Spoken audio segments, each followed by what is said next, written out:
Okay, real quickly, if you've just picked up one of these Stanley No. 4s or something similar, an older style plane, and you haven't used one very much, this is that lever I was mentioning that adjusts the angle of the blade. You want to make sure there's no nicks or dings that protrude from the base. Scratches are okay, but you don't want anything that's going to nick the wood, obviously. This is the blade, and this attaches to the blade, and there's a screw there. Common mistake is to put the blade on backwards. The cutting edge of the blade should be facing away from this piece, and the screw slots into that hole, and the blade comes out there, and you want to leave about, I'd say in general, about an 1/8 to a 1/16 of an inch. I usually leave about a 1/16 of an inch. And this is the top piece, and you can tighten that screw with the top piece if you want to look cool. And make sure this is lined up like I didn't.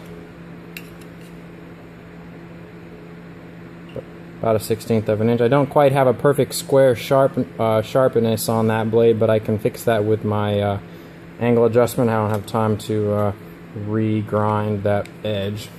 So there you go. So there it is from the side. The sharp edge, or the beveled part of the blade, is facing down, and you're going to be cutting through the wood like that. And so this sits in here, and there's a square rectangular notch there that rests on this little bump. And if when you put it in there it's way too low, dial out the screw.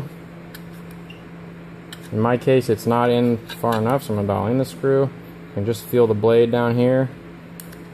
And then this piece, you adjust, it slips into there, and you adjust this top screw to where you can squeeze the lever down by hand, which I can just barely. Center it up there. And now you can feel the blade with your fingers. If you hold the blade like this, you can also see the blade. Here you can see I'm obviously out of square, so if I rotate that dial, now I'm off the other way. I'll rotate that lever the other way, and now I'm off the other way, so it's too shiny to focus. But you want that for normal use, you want it even blade protrusion all the time. And so that's just a quick primer on the plane. And so there you can see my beveled edge facing me. And here's just a scrap of wood.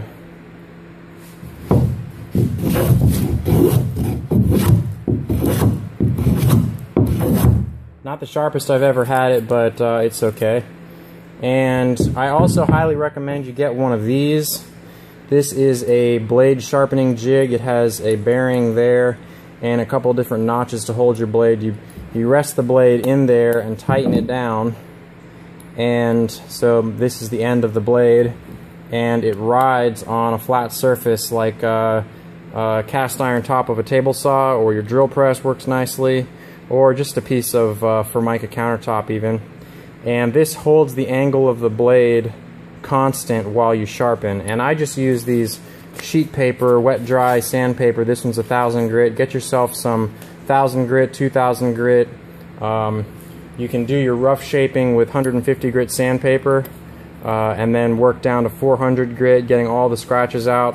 And then for normal polishing, you can go back to the 1000 and 2000. You can also use a sharpening stone. I sometimes just use a piece of sandpaper because it stays perfectly flat. So anyway, that's just a quick review on a block plane if you haven't used one a lot, and that's about it.